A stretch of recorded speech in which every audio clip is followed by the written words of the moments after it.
It's Don here from the board. Thanks for coming along and checking out this video. So today we're gonna assemble, put together and have a quick kind of look and maybe test out this. Now this is the Aldi drill press. So it's the Ferrex brand, which is Aldi's in-house brand, digital drill press. However, the funny thing about this is it looks like it's actually a rebranded Shepak because the base says Shepak. Now, the story on how I got this, I'm just going to put that aside so I don't lose it because I'll use it as a cover later on, is that a really good friend of our channel here, Mitenele, if you've been a long-time viewer of this, you would have heard that name before because he's been really generous and has donated things in the past as well for me to review and use and give away. So the other day when I got this vintage Ixion drill press, I shared it on the keyboard Discord and he was like, do you want something that's a bit more modern? And I was like, oh, well, what do you mean? And he said, I've got this Aldi drill press I've had for 2 to 3 years that has never been used. And it turns out that he bought it for a project that never happened, and it's just been sitting around. So it got wet, the box was water damaged, but he checked the insides and everything seemed to be okay. And he was really generous to bring it around for me to have because he no longer needed it, and I suppose it was just taking space at home. So here it is. Now, when Mitenele brought it over, it was just the column and the base was separate, but we've just sort of put it in and it just fits in like that. And there's a couple of grub screws in the back that will tighten up on it. But for the moment, and you can see there's a locator pin there, we're just gonna put that in. And the base here, by the way, is very lightweight. It's aluminium. So unlike the Ixion, which has a cast iron base to it, this is much easier to move around.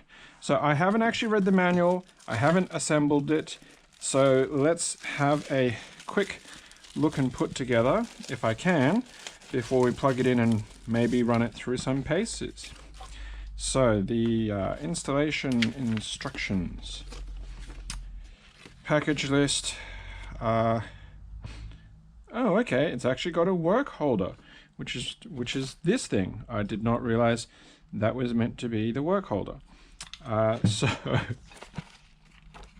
introduction, scope, safety regulations, operation, assembly. Slide the base plate and column. Assemble the base plate and column, figure 2. Slide the quick clamp over the column, set the column into the base plate. Okay, so I guess we should look at figure 2. All right, so I do need to lift it and put that on. Just as well I didn't actually tighten the grub screws on the base. I guess that should go like that. And there you go. So yeah, there's a bit of a work holding piece there. Okay.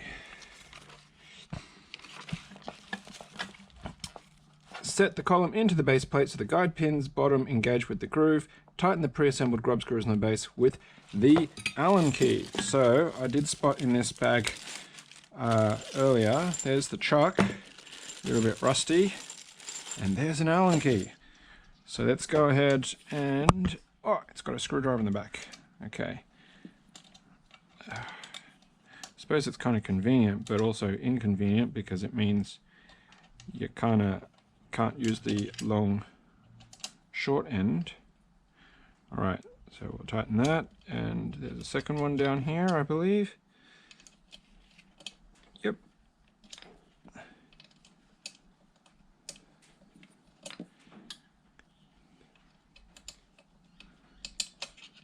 Oh, come on. And I could turn it around, but you know, that would be the smart thing to do. And we go. Feel a little bit of resistance there now. And firm that up. Where's the top one? Oi. There's the top one. And snug that up. Okay, don't want to over tighten that. Right, fitting the parallel stop into the grooves onto the base plate. So that is this thing, I believe. So figure 3, yep, the parallel stop. Oh, okay, so they want it this way. Interesting. So they recommend it gone. So we'll drop all the way down to the bottom. And then it goes into the T-slots, and then you can tighten them up. I mean, if you use this, honestly, it kind of limits how big a piece that you can put and its maneuverability. But I guess you can kind of do that with it. But I would probably be more likely, to be honest. I mean, I don't even know what that... Oh, that tightens that bit. Okay. So that just drops down and is held by actual just physical weight. There's nothing, you can just slide that out of the way. But I would have thought that this is probably the more handy position actually for the parallel stop. Oh, come on, behave. To be in like that. But then of course that doesn't work because they've designed it to be against that direction, because then you've actually got a parallel fence. Although I guess it doesn't really matter since you do have a hard edge here in theory, but we'll just fit it for now to their instructions. Okay, assemble the chuck guard. Insert the chuck guard into the holes into the frame, secure by hand tightening the screws. So the chuck guard, figure 2, number 13, is this. And it goes like that. So there should be some screws.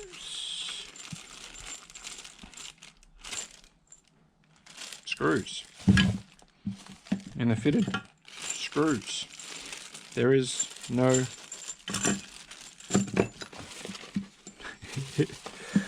There are no screws.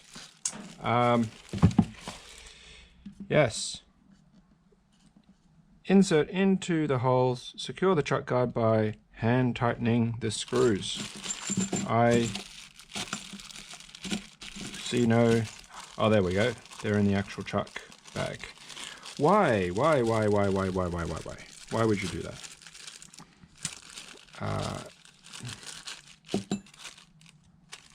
There's one, there's two. Okay. So, I'll put that in. That... just put that into the actual hole, and then we'll use their screwdriver bit there. Holding it. Okay.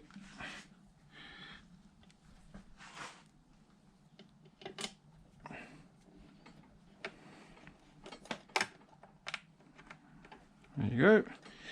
And that way you're going to be kind of protected should anything go wrong with the chuck and stuff fly up. Though I guess if you're... I'm being a bit of a klutz. Yeah, that should be okay. I don't know how deep these go, but that feels fine. All right, assembling the handle. Remove the pre-mounted fastening screw B and nut H.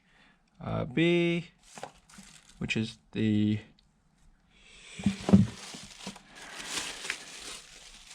that one there. Oh, and H, okay.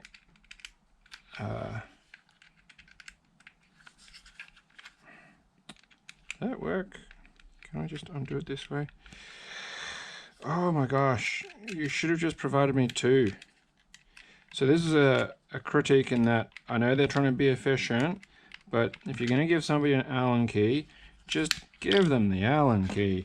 Don't go trying to be clever. If you need, look, you're giving them they're buying a drill press. They're going to have screwdrivers, surely. All right. So B and H is out. Okay. Slide the spacer sleeve I, which is this, and the handle onto the mount D.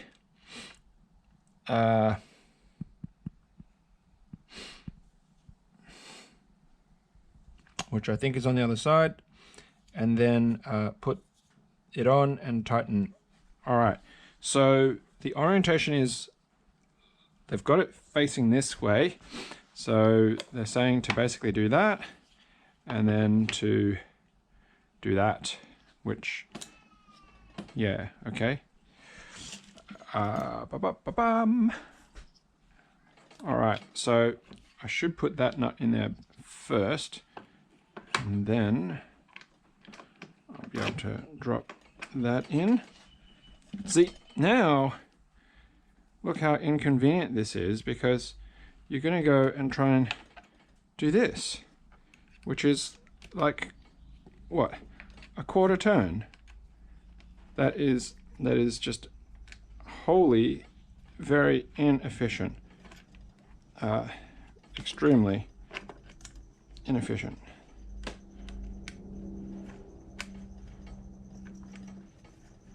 Okay, I've got that caught now, because that barely catches. Very frustrating, because if the angles don't work very well, then you're not going to get a good fitment. Okay. The funny thing is, you don't really need the spacer. If this bolt and nut for this handle already goes into a pre-slotted hole in the actual mechanism, this spacer is not doing anything. All right, it is tightened firmly. Assemble the clamp lever for depth stop. Number 6, shown in figure 2. Okay, so it is that, and then I guess technically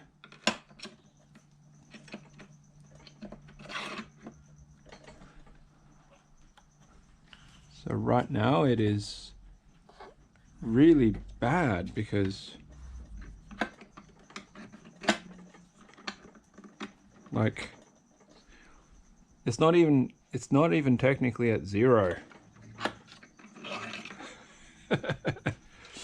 Is that, I mean, that's kind of adjustable, but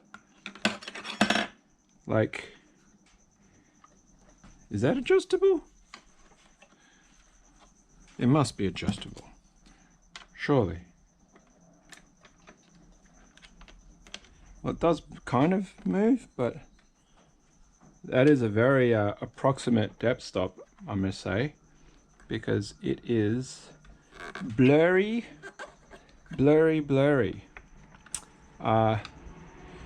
Yeah, that is, look at that. Like, I don't know how this is meant to work, but I don't know how this is meant to work. Well, okay. Depth stop clamping lever.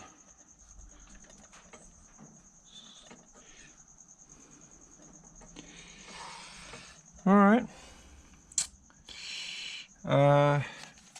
Fasten to work surface. Okay, well, I'm not going to do that, and that's what I guess all these are. There's the chuck. Operation. All right, hold the handle firmly. 8. Release the height clamp. 5.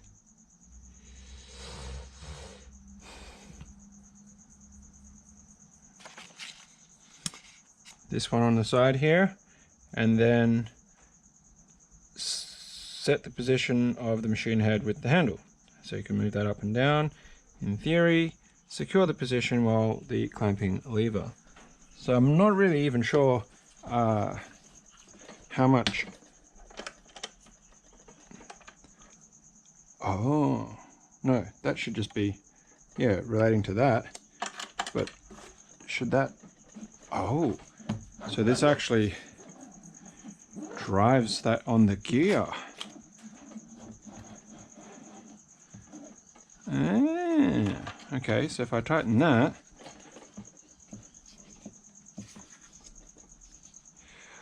oh, whoa, okay. Setting the drill depth, release it, carry out test drill. Once it gets to it, tighten the drill, stop clamping.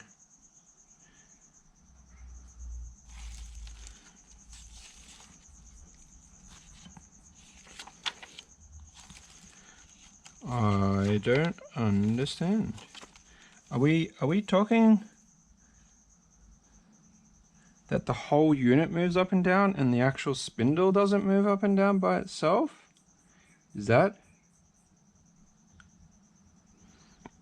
No. Is that how this thing works? That is how this thing works. That is crazy. Okay, so if we loosen this, we loosen this, but then if we clamp that, this doesn't. I don't understand. Is that supposed to go in sideways? It goes down to, there's like a platform here, which is just at the back of the spring here where this is, and then but then that whole assembly moves with it. Okay, that's a little bit weird. Hold it, release set the position with the handle, secure the position. Setting the drill depth, clamping, releasing, aligning, clamping. Okay. Setting the drill speed, align it, start it, move the handle. So maybe it won't turn this until this is actually spinning, and then that will move up and down. So we'll just have to see. Everything else seems to be okay. All right, let's try with some power now. Okay, now undo the cord. We will temporarily lose the light to plug in, not the drill press, but my little power thing, and then we can go with the drill press and we can go with the light. So light is back on. Drill press now has power. Okay.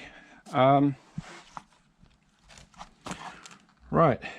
So make sure the chuck guide is down. Press the switch to turn the device on. The set speed during the drilling process will be saved and kept until once the electric tool is connected, it will start with a preset of 1500. Okay.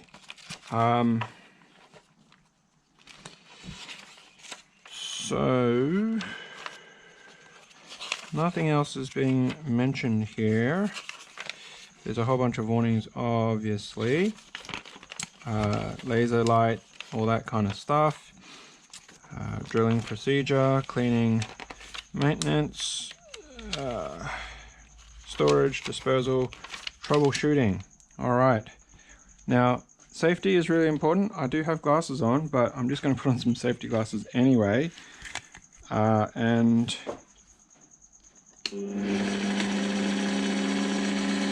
okay. But that doesn't move.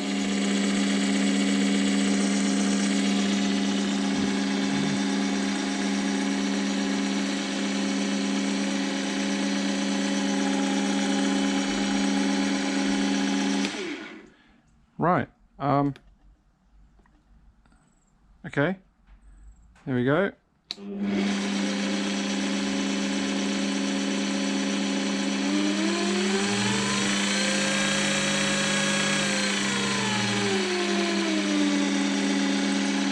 Ooh, there's a laser line there.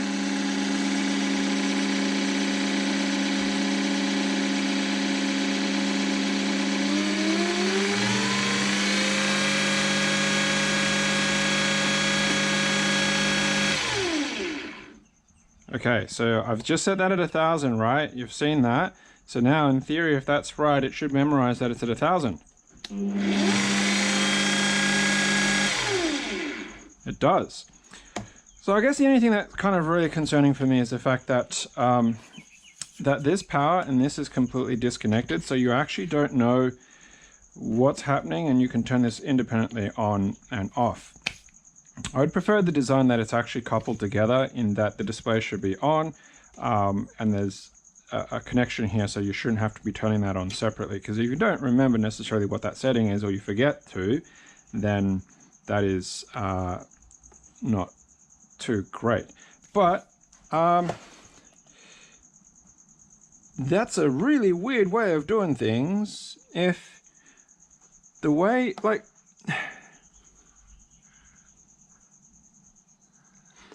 I don't know if I've done something right or wrong here, because this spring here indicates that that clamping for the column height should permit me to push this up and down or something. But it seems like it's just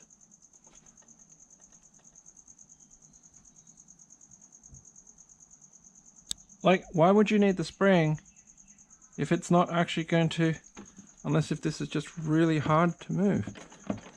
Oh wow, okay, so it does move. It was just really hard to move. Okay, right, and so now the depth stuff makes sense, because yeah, okay, all right, okay, so that's why you hold this, and then you can use this to actually crank this all the way up to the top of the column, I suppose, is where I would prefer to start it. And I would prefer to actually have a work table that moves up and down to meet the piece. Yeah, okay. So that actually is more what I was expecting, but that is... I don't know where that's squeaking from, but I'll probably need to put some oil on it. So if I want to set the depth stop, say, you know, 3 centimeters or something, and then I tighten that, it should, yeah, okay, it hits that hard stop against that. All right, so that, I was just thinking, this is the worst design ever if it didn't actually move, but it does, and that was just me being dumb, because that was so stiff, because it'd been in a box for 3 years, 2 to 3 years, wow. Okay, so let's turn it off. Well, it is off, it's at 0, but let's just be safe. Turn that off, test for dead, put that back to off. Let's get a, well, I've actually got a bunch of stuff I can try and use. And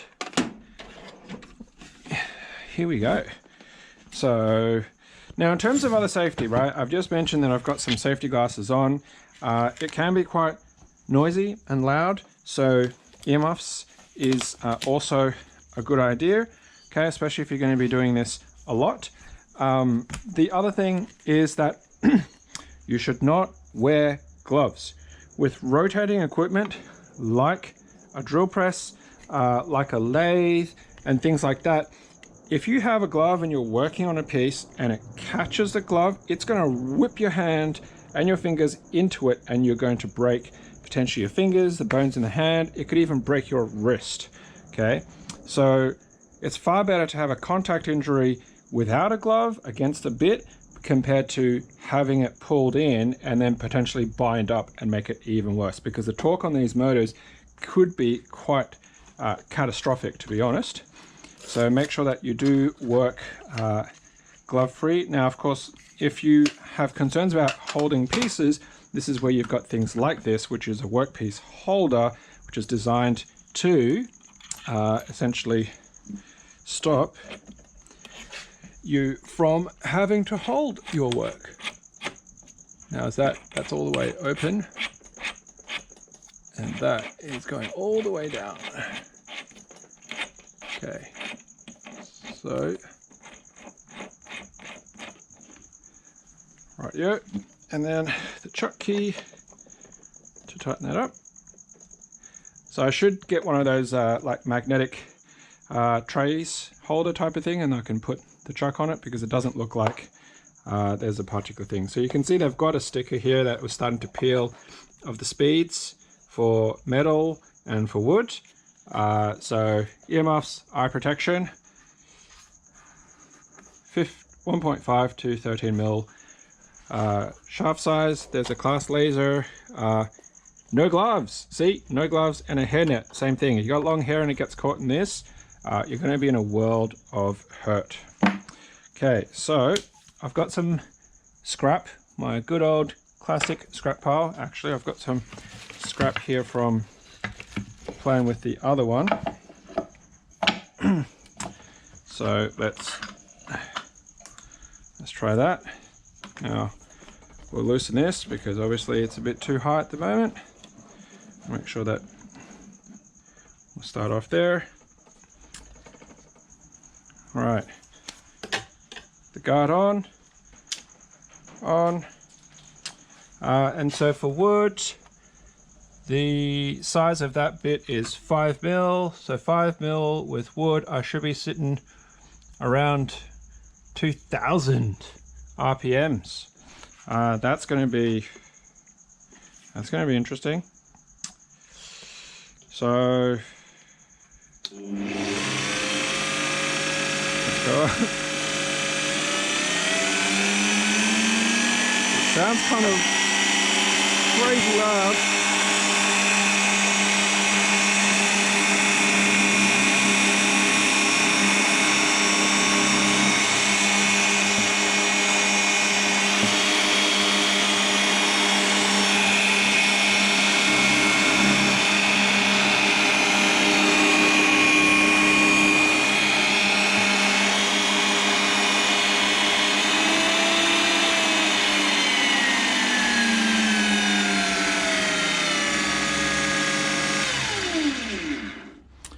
Okay, well, it obviously did the job.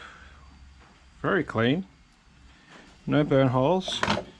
Didn't go all the way through that, but obviously there's plenty of depth available there. So, you know, you can... The plunge depth actually on this is quite short. I think the total depth that it permits you is 7 centimeters, right?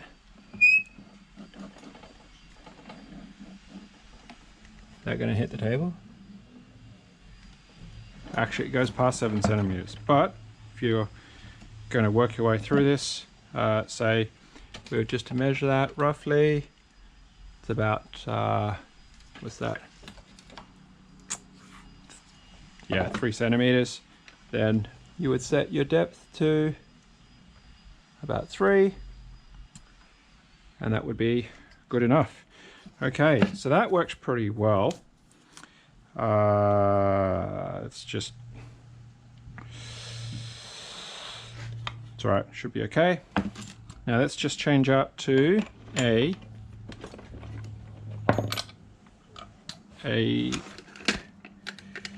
spade bit.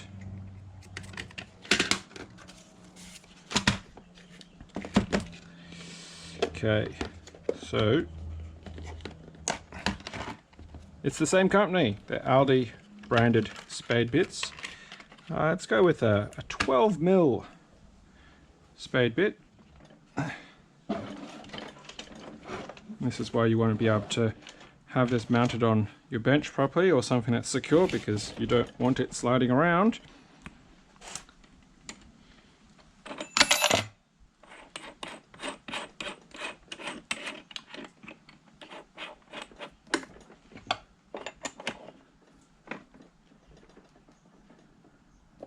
Okay, Now, once again though, the diameter here is now 12 mil, so we should be running at about sort of 700-esque.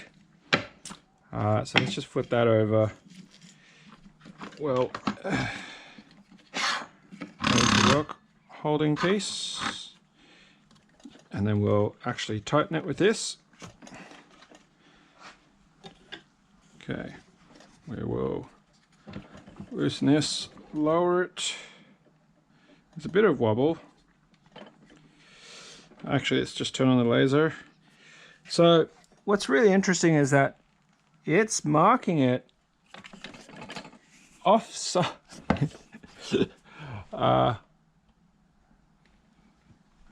Yeah, it's slightly off. I don't know how you can adjust the laser.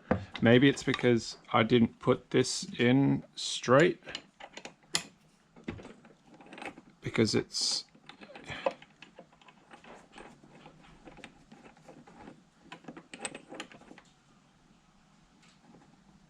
I'm gonna have to raise it.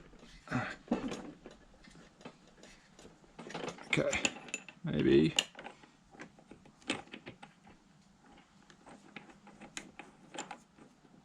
There we go.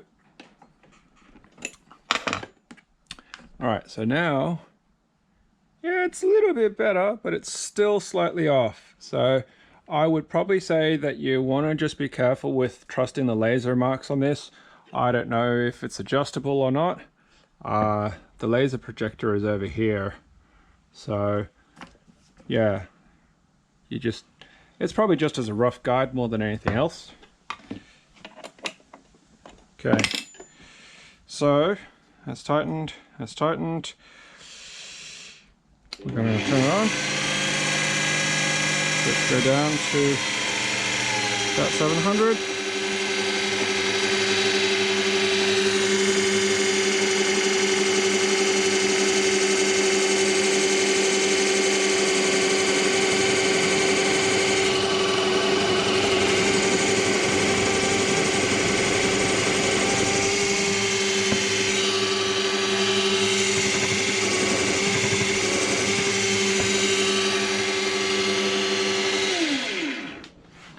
Alright, so let's check that out. Yeah, it's not bad. It's a pretty clean hole. That's cool. Okay, and then we'll go to the Forstner bits.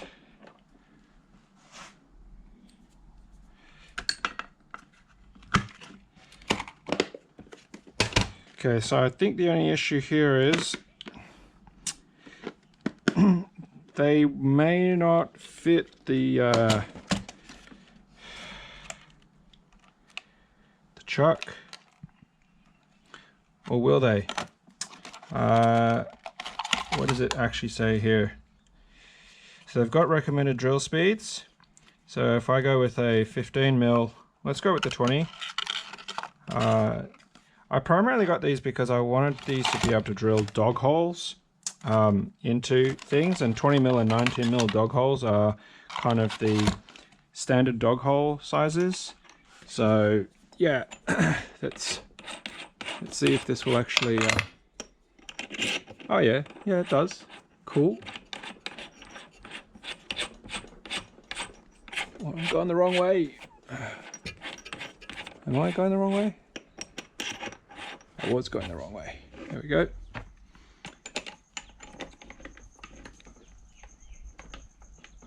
Nice and firm. Let's get this workpiece holding again. Let's get that underneath. Tighten that down. Nice and snug. Well, let's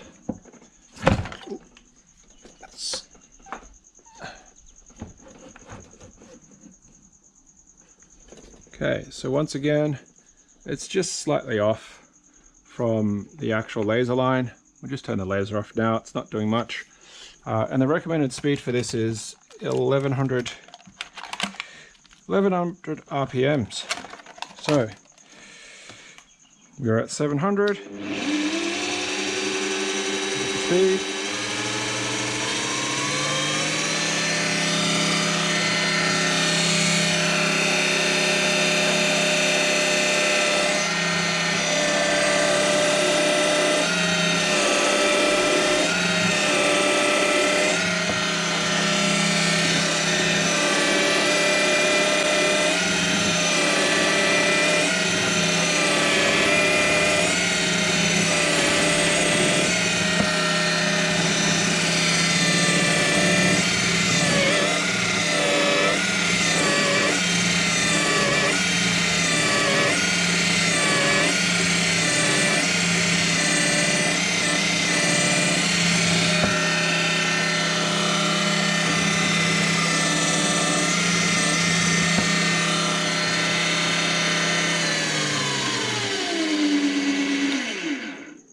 Okay.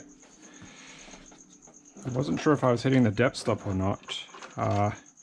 So I wish there was a way that you could see that it was, but maybe having like a little mirror so you can actually see that on the back might actually help. But I must say, these Aldi Forstner bits are not very sharp. But I mean, that is cut all the way through. The blowout's actually fine on the other side, and it's gone quite deep into the base piece. It's gone right through that, which is good. And then, is it 2 centimeters? Let's have a look. 24, 22, yeah, it's pretty close. I'm pretty happy with that.